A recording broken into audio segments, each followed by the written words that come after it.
hati-hati ya, berbahaya ya. Kalau kita diajarkan menjadi orang yang baik, berbahaya itu nggak salah, nggak selalu hasilnya buruk. Tapi ketika kita sudah punya definisi, karena kita mengambil sebuah belief system, menurut Islam yang aku percaya begini, berarti yang baik adalah begini. Aku adalah orang baik. Berarti kalau udah ngomong aku adalah orang baik, yang tidak mengikuti itu tadi jadi orang buruk.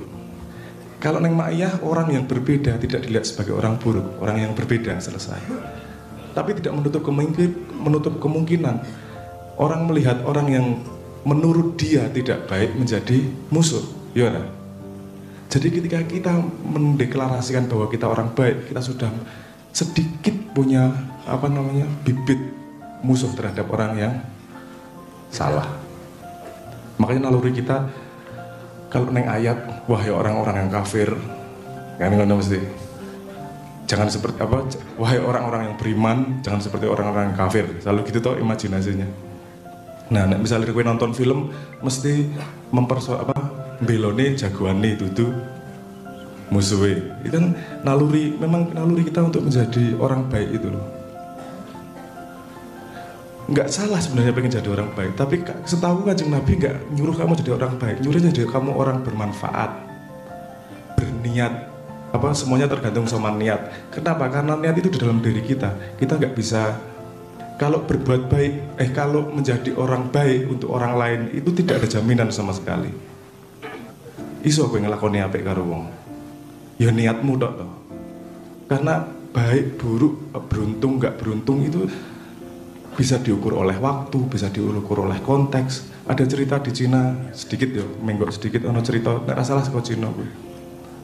Untuk memperlihatkan bahwa baik, buruk, beruntung sama rugi itu bolak-baliknya cepat. Ada saudagar punya anak 3 laki-laki, gagah-gagah gede-gede. Tetangganya ngomong, wah beruntung kamu punya anak laki-laki, 3-tiganya gagah.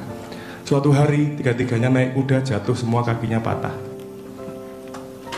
pincang. Wah, kamu ya kurang beruntung ya. Punya anak 3 laki-laki, gagah, pincang semua katanya. Gak lama seminggu kemudian ada perang, yang anak-anak mudanya diambil untuk jadi prajurit. Dia bilang, kamu beruntung ya, anak-anakmu pincang, jadi gak jadi prajurit, berangkat perang, gak jadi mati. Udah, menang perang, yang pulang perang bawa rampasan perang jadi sugih-sugih. Dia bilang, kamu gak beruntung ya, anakmu gak ikut perang pulang gak jadi sugih. Betapa gampangnya bolak-balik itu, antara benar salah, baik buruk itu tadi loh. Jadi kalau kita ngomong baik tidak dengan pengalaman sendiri, kita ngomong baik buruk tidak dengan sebelum itu tak gini aja lah. Saya pengen mencoba membuat hipotesis, mengambil sebuah belief system yang kita semua membagi. Jadi kita semua pasti sama belief systemnya. Saya tanya sekarang, daripada ciptaan dunia yang segini besarnya, kamu tuh paling baik sama siapa menurutmu?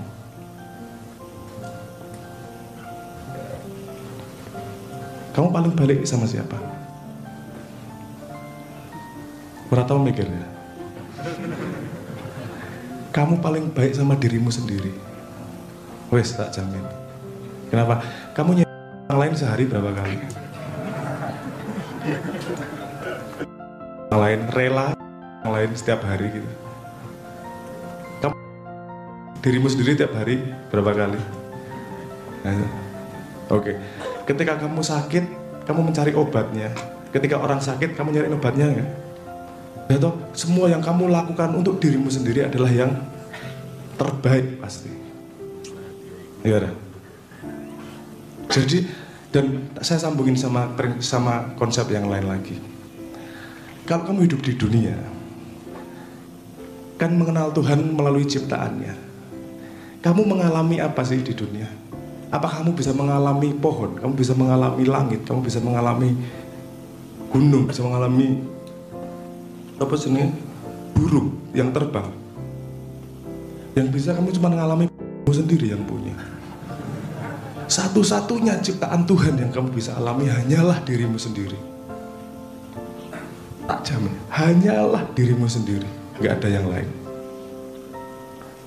Kamu ngelihat pohon, itu kamu nggak ngalami jadi pohon. ada cahaya ke pohon mantul ke matamu, dikelumpukke karo retinane, diolah karo otaknya, jadilah kamu image pohon. Apakah kamu mengalami pohon? Enggak, kamu mengalami dirimu sendiri. 100% kamu mengalami dirimu sendiri, enggak ada yang lain. Nah, ketika kita ngomong itu benar, itu salah dan segala macam, toh kamu nggak ngalami itu semua. Ya kamu alami itu satunya cuma di satu dirimu sendiri. Jadi saya ngambil gini, man arofa nafsahu fakat arofa robbahu, itu bukan pilihan perjalanan menuju Tuhan. Itu satu-satunya jalan menuju Tuhan.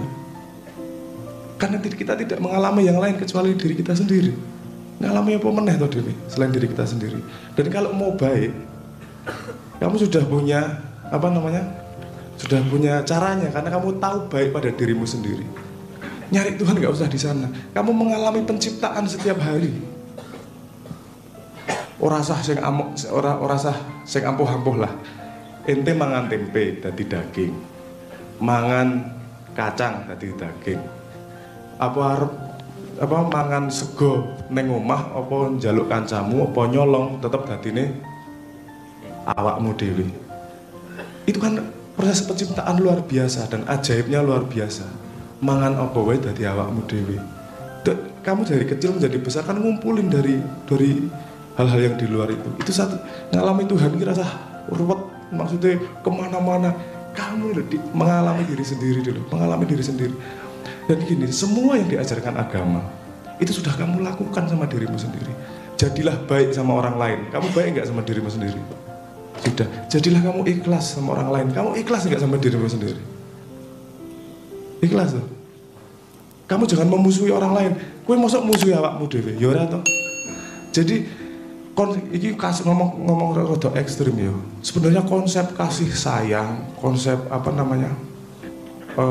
baik sama orang lain, harus bermanfaat, itu nggak perlu semuanya. Ngomong kasar ini, nggak perlu semuanya. Karena kamu sudah mengalami pada dirimu sendiri. Kalau kamu sudah melebarkan dirimu bahwa akunya bukan hanya ini, akunya adalah orang segini banyak, udah nggak butuh konsep itu. Ketika kamu menolong dirimu, mencebok dirimu sendiri, kamu punya bayangan gini nggak? Ini aku dapat pahala ini karena aku baik sama diriku sendiri.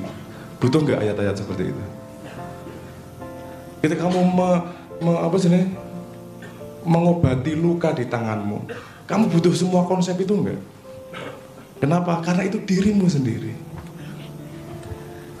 Menyuwun sewu aku agak meloncat ini. Tauhid itu nanti endingnya kita jadi satu, bukan jadi dua. Sehebat-hebatnya manusia mencapai pemahaman, ketika masih ada kamu nggak akan ada tauhid. Karena masih ada aku dan masih ada bukan aku. Nah, jadi kembali gitu tadi, semua pelajaran yang membuat jarak antara aku dan kamu itu akan menghasilkan perseteruan walaupun pada level yang berbeda. Jadi jangan dikira bahwa yang berlaku pada pelaku-pelaku bom bunuh diri itu tidak akan berlaku pada kita. Sangat, kita juga memperlakukan, kita juga berlaku akarnya seperti itu, walaupun ekspresinya bukan ngebom. Mungkin ekspresinya mengganggu lewat Twitter. Mungkin ekspresinya misui sesuatu. Dongake pincang ngono misalnya. Orang sampai ngebom, tapi itu kan akarnya sama. Karena aku baik, kamu buruk. Karena aku benar, kamu salah. Padahal kebenaran yang sejati seharusnya inklusif. Semua harus terlibat dalam kebenaran itu. Ketika ada yang tidak terlibat, dia tidak akan sejati. Jadi nek ana wis ngomong aku sing paling bener, aku sing paling apik. Ngene iki jak janjane. Sing orang ini ki salah. Itu sudah menjadi akar dari perpisahan tersebut. Dan tidak ada kita bisa mencapai tauhid kemutlakan. Enggak ngomong satu. Kalau satu nanti ada dua. Tauhid mutlak, tidak ada selain. Diomongke we ra iso. Kenapa diomongke ra iso? Ketika kamu ngomong A, B-nya enggak kesebut. Ketika ngomong B, C-nya enggak kesebut. Padahal ketika Tuhan dia menyakup semuanya. Mosok ngomong A B C D E F G H I J tekan Z, kuwi sing ora kesebut isi luwih akeh meneh. Angka siji tekan 1 juta ora kesebut tapi. Jadi kemutlakan itu bukan satu atau dua. Kemutlakan adalah mencakup semuanya, yang diomongkan aja nggak bisa. Bagaimana kita ngomong kita akan mencapai kebenaran, mencapai Tuhan kalau kita sendiri masih melakukan pembatasan dan pembedaan. Ngomong kamu benar, kamu salah, aku benar, kamu salah, aku benar. Menurut saya itu juga bukan sesuatu yang harus dihindari. Itu adalah metodologi. Semua orang-orang pandai, semua nabi-nabi, semua rasul-rasul itu pasti paham ini. Cuman mereka mengantisipasi kebodohan orang-orang seperti kita. Tak kandani ora paham gue le. Wes saiki nglakonono iki wae, kowe nglakonono iki, nglakonono iki. Dengan harapan kamu bisa mencapai kesadaran seperti itu. Pernah nggak ketika SD Anda belajar memakai jembatan keledai? Ngapalin sesuatu pakai jembatan keledai. Apa ya contohnya? Pipolondo, saya dulu ingatnya. Kalau matematika, ada yang pernah pakai jembatan keledai itu? Kalau ada tambah-tambahan, kurang-kurangan, kali-kalian, bagi-bagian gimana ya? Ping, poro, lan, sudo. Jadi ini pipolondo. Pingnya dulu, poro pembagiannya dulu, lan apa namanya? Tambah, sudo, kurang. Itu dulu yang dikerjain, pipolondo. Kalau kita sudah memakai jembatan keledainya, yang kita lakukan bukan megangin jembatan keledai, betul nggak? Tapi kita mengaplikasikan kali, bagi, tambah, kurang. Nah yang banyak terjadi sekarang adalah kamu dikasih jalan, diajari jalan menuju sana, yang dipegangi pipolondo nih, ning kon ping-pingan ra iso. Sing bener ki pipolondo. Wis nek kowe nek wis ngerti kuwi rasah ngomong pipolondo iso nglakoni kali-kalian, bagi-bagian, tambah-tambahan, kurang-kurangan. Karena jembatan keledai bisa 19 cara. Kali, tambah, bagi, cara pembagian porogapit, apa segala macam teknik bisa banyak cara. Tapi hakikat mengerjakannya kan satu. Ketika kita pegangan pada cara, kita sudah ngomong aku bener, kowe salah. Terus ngomong aku bener, kowe salah. Padahal ketika kita sama-sama melakukan tambah-tambahan kali-kalian tersebut, hasilnya sama. Nah kita ributnya karena kita ribut pada perbedaan cara, perbedaan jembatan keledai. Jadi ini ribut antara keledai dan keledai. Yang menghujat kita juga keledai. Jadi ini parade republik keledai. Stop. Wes. Saya sangat terharu dengan zaman. Wes. Mumpung raono. Saya terharu dengan zaman. Karena di Maiyah yang diajarkan, bukan diajarkan, yang diajak bersama adalah kedaulatan diri, adalah kemampuan untuk menjadi tekad untuk menjadi diri sendiri. Saya sangat cocok sama itu, karena itu yang saya bicarakan ini tadi. Kita tidak bisa mengalami apapun pada ciptaan Tuhan kecuali diri kita sendiri. Dan kalau kita sudah melakukan kepada orang lain, dalam tanda petik pada orang lain seperti yang kita melakukan pada diri sendiri, selesai, wes kelakon gue. Padahal ketika sudah pada tahap sampai situ, nggak ada lagi yang namanya orang lain. Yang ada hanyalah aku semuanya. Aku yang tajali ke itu, aku yang tajali ke ini, aku yang tajali ini. Dan yang bisa ngomong gitu siapa? Ilah. Dalam diriku ada Tuhan. Orang dalam diriku Tuhan, aku Tuhan. Bisa ngomong ngono ora salah. Tapi bukan maha. Aku Tuhan, yo ya Tuhan soalnya. Masa ono ning tanggane Tuhan? Kan enggak ada, semuanya juga Tuhan pada kesadaran itu semuanya. Nah jadi saya pengen mengajak begini saja. Ayo jangan membuat pemisahan-pemisahan lagi. Ayo jangan membuat menghujat karena berdasarkan kita merasa kita yang benar. Kita tidak pernah mengalami apa yang mereka alami. Kita tidak pernah karena yang hanya bisa kita alami hanyalah diri kita sendiri. Coba kita melebarkan diri kita sehingga enggak hanya persaudaraan yang terjadi, yang adalah kesatuan. Dewi kabeh tunggal.